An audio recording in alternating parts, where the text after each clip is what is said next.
je vais vous faire visiter un parc naturel, je dirais.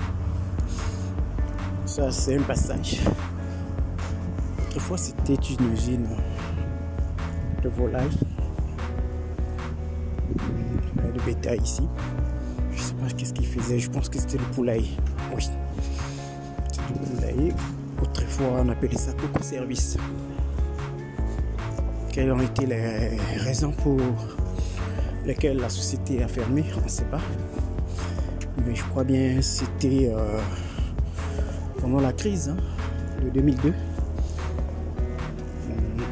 Est-ce que c'était une faillite naturelle ou due à la crise? Mais donc pendant des années, pendant plus de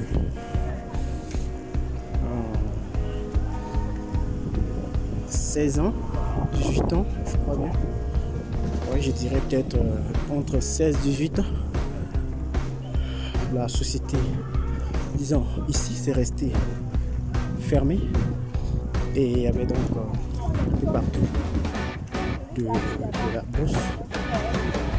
Autrefois, c'était difficile, on ne pouvait pas pénétrer ici. Ces habitations existaient. Et ce petit coin était là tout timidement. Il y avait quelques garagistes qui étaient à l'intérieur. Par contre, ici, c'était un vieux passage de l'entreprise pour que les entrepreneurs rentrent à l'intérieur de l'entreprise. Et donc, chaque espace ici, c'était des enclos. Et pratiquement, je crois bien que ce qui a facilité l'ouverture de cette zone, ça a été ce goudron. Ce goudron a été fait à l'issue de la construction d'une école d'excellence. L'école qui porte le nom de Dominique Ouattara, Madame la Première Dame. Madame Dominique Ouattara, la Première Dame de Côte d'Ivoire. Donc, elle a son école là. Vous voyez aussi. J'ai la chance d'avoir eu mes 3 enfants fréquentés dans cette école. La première, elle a eu son CEP et les 2 autres sont là. Et bientôt, le 3e enfant va aussi rentrer là pour cette année. Alors donc, après l'ouverture de cette route et pendant la Covid, en 2020, les pauvres feux. Et c'est là la majorité des personnes ont découvert ce joyau, qui a timidement été fréquenté par les joueurs qui utilisaient un terrain un peu plus profond. Mais avec la Covid, pratiquement il n'y avait plus de sorties. Certes qu'il y avait le couvre-feu, mais la majorité des gens ne sortaient plus. Donc c'est là qu'on a découvert ce parc. Ce magnifique parc. Donc certains souffraient de trouver l'espace où avaient été privés de leur espace habituel, notamment le lieu de travail. La majorité des gens venaient ici. Il ne faisait pas chaud à cette époque comme il y a le soleil maintenant, mais c'était vraiment magnifique. Certes, il y avait des moments de saison sèche, mais c'est nostalgique quand même. Ça passe tellement vite. On était là et je venais ici avec mes enfants. Parce que j'ai une émission d'habiter à une dizaine de minutes. C'est ici aussi qu'il y a le premier plat. Comment on appelle ça? Roller. Est-ce que c'est l'expression? C'est roller. Ouais, quelque chose comme ça. Donc c'est ici, j'ai appris que cet endroit, c'est vrai, aujourd'hui nous voyons un peu de plus en plus de voitures, mais on n'a pas vu de voitures pendant la Covid ici. Il n'y en avait pas assez, de toute façon tout le monde était à la maison, donc c'était difficile pour les gens de venir ici. Voilà. Donc Je vous montre le parc. Actuellement, les bétails et les vendeurs, ils étaient au bord du goudron. Ils ont été dégarés. Et donc, la majorité est rentrée à l'intérieur. Tout ce que vous voyez là, ils sont en train de faire monter un bœuf dans un véhicule. Donc, il y a donc des animaux dans la zone. Et au grand bonheur aussi de la population ici, c'est qu'on a des motos tricycles qui par le passé peinaient à rentrer dans le quartier. Mais depuis que le goudron est là, facilement, ils rencontrent.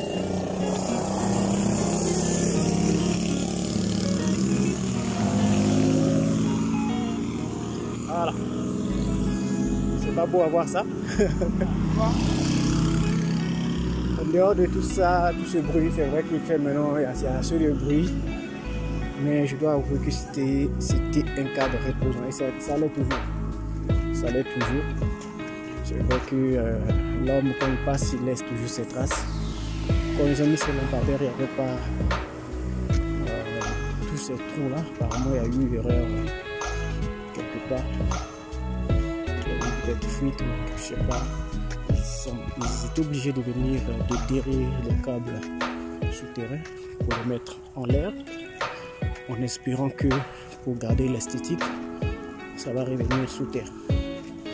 Sinon, en attendant, à 400 mètres, le fil, on en trouve en l'air. Et ça, c'est ma piste préférée.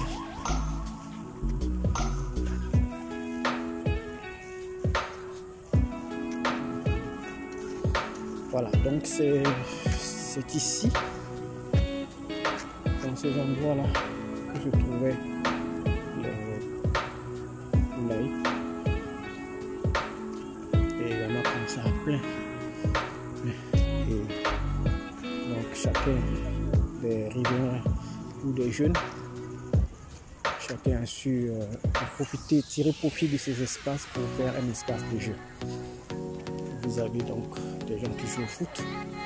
Et ici, parfois, vous avez les amoureux qui viennent s'asseoir là. Des amoureux illégaux. Parce que quand tu aimes, voilà, il faut officialiser ta relation. Mais bon, chacun est libre. Et quand ils font ce genre de choses, ils ne tirent pas les conséquences. Plus tard, quand ça débouche sur les grossesses non désirées, et on crie à l'aide.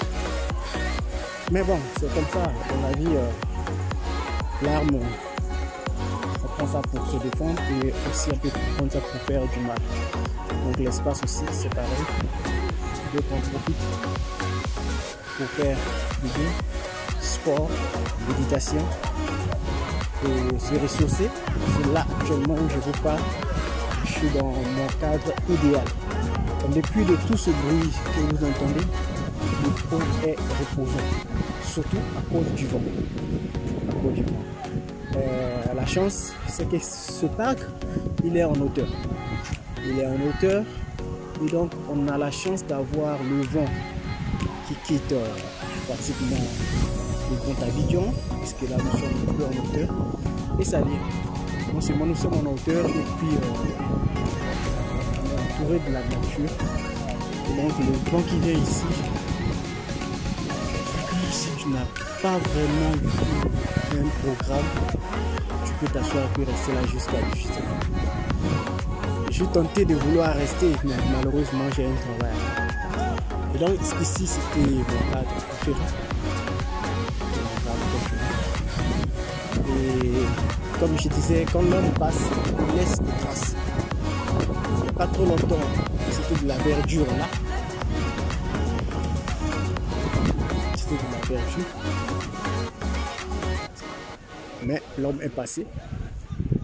Est-ce une organisation officielle ou une entente de jeunes de quartier ou une équipe qui est venue nettoyer ici pour créer un terrain? C'était à peine incroyable. On pouvait s'imaginer si ce qui était ici devrait être ce que nous voyons maintenant. L'homme a su déraciner tous ces arbres au point de faire un stade, un terrain plutôt.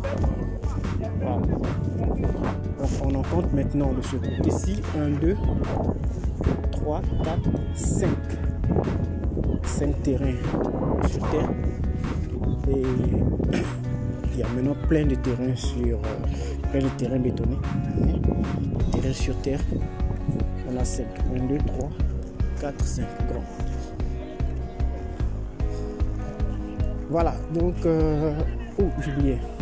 Chaque matin, quand tu passes ici, tu verras les joueurs en train de jouer et les chameaux là, accroupis, en train d'assister. Et généralement, ils sont 2. À chaque fois, quand je passe, c'est 2. Et aujourd'hui, je pense que un peu plus tôt, je constate que là, ils sont en train de jouer sur ce terrain. Et les 2 chameaux sont là. Voilà, les 2 chameaux qui assistent. Avant que je parle, je me pose la question de savoir ces chameaux font quoi là? En fait, c'est quoi? C'est pour les vendre. Et si on les vend, c'est pour faire quoi avec? Pour les manger? Parce que je verrais pas quelqu'un qui va se promener à dos de chameau, comme si c'était au désert. Les chevaux, on peut comprendre parce que au niveau de passable pour le tourisme, mais les chameaux, j'espère que c'est pas pour manger, hein. Parce que les chameaux sont comme les chevaux. De même façon que c'est difficile de manger la viande de cheval dans certaines contrées. On n'arrive pas à me dire que ici vous allez manger la viande de chameau. La question c'est voir pourquoi ici. Ceux-là, je ne comprends pas. Bon, l'homme est en train de tout désherber. La conséquence est que ces animaux manquent de nourriture. Malheureusement. Voilà, donc ça a été un peu la visite guidée que j'ai montrer.